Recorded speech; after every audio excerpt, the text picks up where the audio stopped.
Dzień dobry, or should I say good morning? Really honored to be here today. So I'm going to do the presentation in English, or my talk, or whatever it's called. So you might know me from the internet, especially to the young people here, but I'm also a bit like you. Why? Because I'm also part of the Polish diaspora community. So I left Poland when I was 12 years old and then lived in Germany with my mom, who was a cleaner there, and she was doing babysitting. My dad actually worked here in Chicago on construction sites, so I kind of get the Polish immigrant experience. I know what it's like being a private translator for your parents and things like that. So I think I can relate to your experience a bit, even though I grew up in Germany and the UK, not the US. But I also speak a bit of Ponglish because we have that in the UK too, but a slightly different variant. So I'm from Białystok, from Poland, from Podlasia.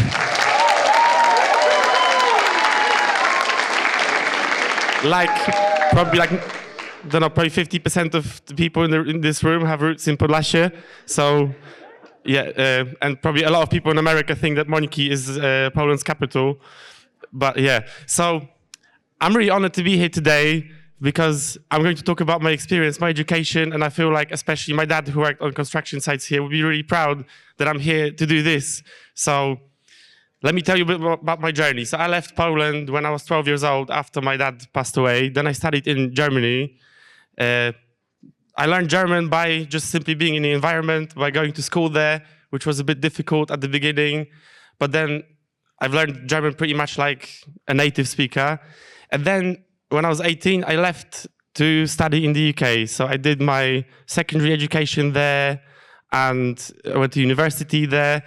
And it wasn't easy because I didn't have anyone to support me financially while I was studying. So I had to go to school in a day and work in bars at night to make it all work. I had to drop out of school at some point because I couldn't manage it. So I lost like 1 year of my education, which is not that bad at all. And then after uni, it was a bit difficult. So you need to prepare for that. That it might be a bit difficult getting the first job after you graduate. The journey is not that easy, but you can do it. Because I did it and I feel like we're not that different. So I think all of you can do amazing things in your life. So after uni, I've worked for tech giants, Google, Meta, Snapchat, and currently I work as a content expert for Reddit. And just want to tell you, there's a lot of perks of working for big tech companies, especially you work with very educated people that you can learn a lot from. There's free lunch, free dinner, gyms in the offices, and things like that. A lot of benefits, and it's a great job to have, but it's also quite stressful because, for example, now after COVID, the big tech companies' profits went down because people started consuming less content than during the pandemic. And then there were quite a few waves of layoffs. So what happened was that some people would just open their laptop in the morning and they wouldn't even get any warning about that. They just got cut off from the system and they found out, oh, you don't have a job anymore. So that's kind of the reality in big tech. There's a lot of positives, but it's not an easy world. And people think, like, how did I get there? So people think it's probably that I've studied, that I'm a software engineer or I did something very techy. No, I actually went to art school. And I feel like the experience that I've had from my working class life, like working in restaurants, in retail, that kind of really helped me motivate myself and strive for more and realize that hard work pays off and that it's sometimes difficult, but you should never give up your dreams and follow your goals. Sorry, I've actually prepared a little deck because in the corporate world we work with decks, so I'm gonna look off of here a little bit. So now I'm gonna talk about, so I've worked as a content expert, but for about a year and a half, I've also worked as a content creator and really grateful for all the viewers that I have and the people who enjoy watching my content, and especially that people are not ashamed anymore to speak in our Podlasia dialect. So I love that about this. And I just want to tell especially the youth, because a lot of people think that being a content creator is like easy money and it's not a lot of work, but actually that's the trick. You have to make it look easy and entertaining, but actually there's quite a lot of work behind it. So to make money with content, mostly you can basically do sponsored deals with different brands. So far we worked with some of them, the Polish National Rail, so PKP Intercity, Polsat, Fanta, the City of Białystok, the European Commission, Prince Paulo, Disney Plus. So quite a lot of big companies. I'm quite really proud of having done that. And let me just shed a bit of light of how it works, actually making money with a sponsored video. So that's just actually a real life example from something we've done.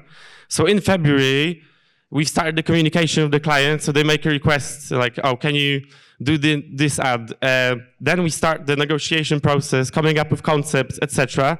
Then in March, we sign contracts, do scripts, and then there's a back and forth of like, you know, they don't like something in your script, then you have to adjust it.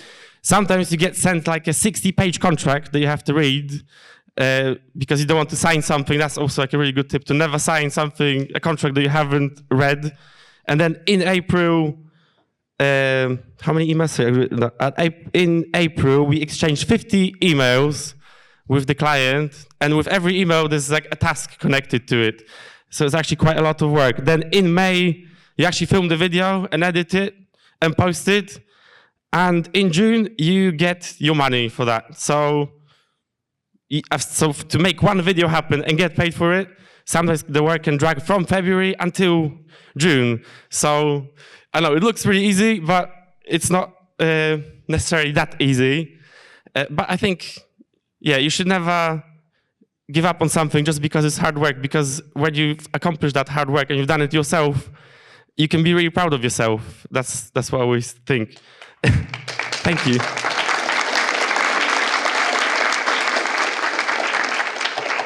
But hard work isn't everything. So I've written down a few things as like tips for, I guess, younger people here. So skills and knowledge that are really important for me, that were important in my career to be successful. Languages. Foreign languages opened a lot of doors for me. In fact, I actually haven't applied for any job in the last 5 years. I just get job offers on LinkedIn, mainly because of my language skills. So especially German is quite a niche skill to have in my industry. So that's really helpful for getting jobs. But it's worth learning other languages. Not just because of that, you get to know a different culture, you can communicate with more people. So there's a lot of benefits to that. Then hands-on skills like video editing, graphic design, that's always really helpful, because if you speak a language and then you have a specialist skill, or you have a lot of knowledge about a certain topic, you basically narrow down the pool of candidates. So the companies that you might work for are more likely to notice you because of your skills. Also expertise in a particular topic like culture, geography, or maths. So if you have that passion, I think it's worth pursuing it and educating yourself on that in your free time. And research skills, that's really important. Use Google. If you don't know something, just go on Google it and learn something new. It's quite simple in our era of like internet. You guys here from the younger generation are probably even more familiar with it than I am. And then experience. Traveling teaches you a lot about the world, especially living in different places. You get to know the culture. You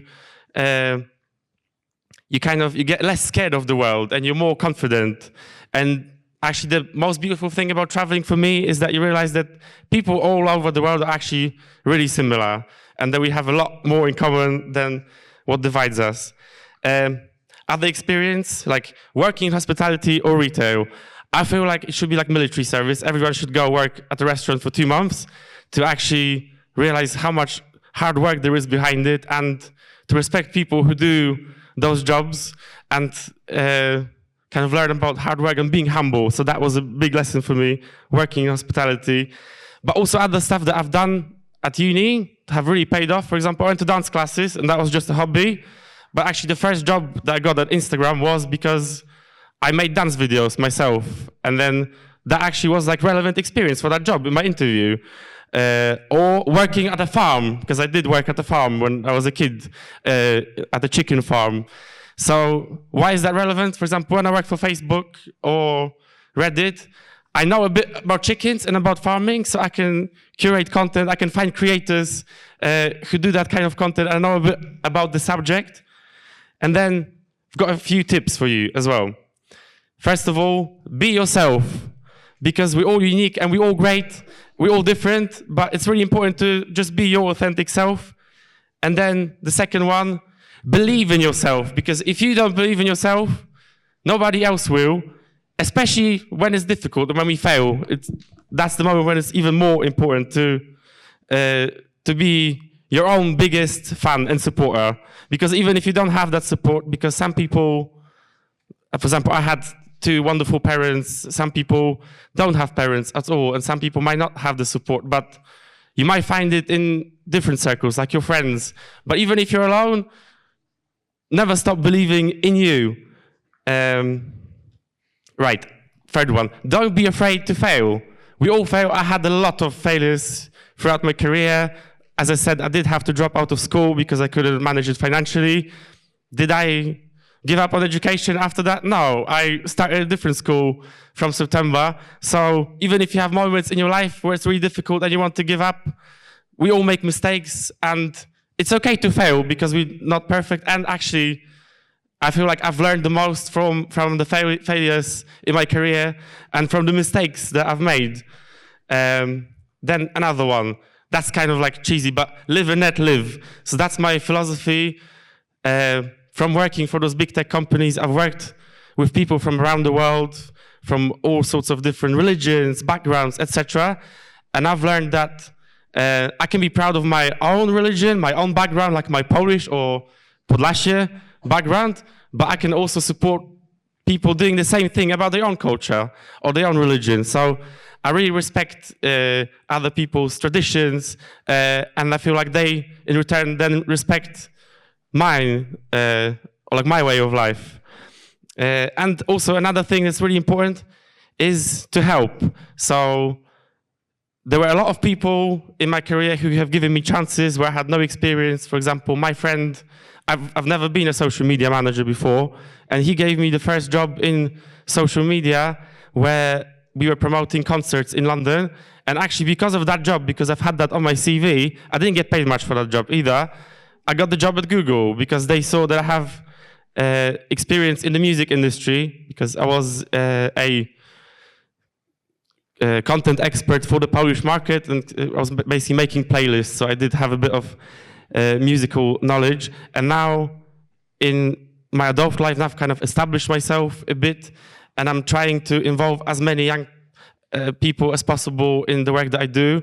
For example, when we shoot music videos in Białystok, I try to engage local artists, local filmmakers, people who might not necessarily have the skills or experience, but they need to get that experience somewhere, right? So when you get to this point, when you graduate, you get your first jobs, and you actually are in the position to give other people work, consider that, and like remember where you were after you graduated and how difficult it was to get those first jobs and to make money.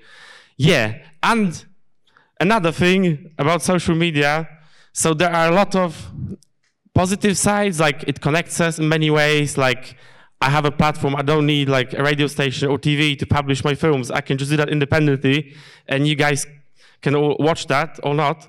So there are a lot of great things on the internet, but also, especially to young people, I am advocating to you to look at social media like at a drug. Like look at it like cigarettes or alcohol, that you have to think about how much of your day you spend scrolling, because really it's not good for our imagination to be constantly stimulated by screens. So I'm advocating for people to think about how much time they spend on social media and to have a healthy relationship with it. This is all really new to us, because social media has only been around for 15 years. So I guess we all are learning how to deal with it better. But as a content expert and someone who worked for all those platforms, I can say that if you overuse it, it will have a negative effect on your mental health. So yeah, you just need to keep a balance. And one thing that I recommend doing is watching a documentary on Netflix called The Social Dilemma, where sort of like mechanisms of social media are like explained. I feel like when you have watch that documentary or read up about it, you have a bit more background and you understand why it's so important to keep that healthy relationship with it. What else can I say? Just wanted to say I'm really grateful to be here on this stage today to speak in front of such a wonderful audience. And I really admire that you care about Polish culture, that you're proud of being Polish, even though some of you were born here. So really lots of love to Polonia in Chicago. Thanks a lot for having me here.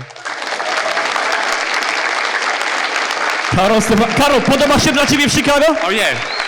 So we wanted to do one more thing. So, you know, in Podlasie, we say, so in most of Poland, we would say mnie się podoba, o mi się podoba. But in Podlasie, we say dla mnie się podoba. And I was wondering, could I like make a little video of us saying that together? Right, so we say dla mnie się podoba. Wszyscy razem, dla mnie się podoba. Oh, here we go. Yeah. Okay, so are you ready? So I'm gonna ask I'll ask you in Polish, okay? Jak się dla was podoba? And then you're gonna reply, dla nas się podoba. Okay, let's do it. Jak się dla was podoba na tej konferencji? Dla mnie się podoba! O, widzicie? Nawet w Ameryce znają podlaski. Karol Stefanowicz! Korek 07, no teraz jesteś gotowy, teraz masz, dla nas się już teraz bardzo podoba. Dziękuję bardzo.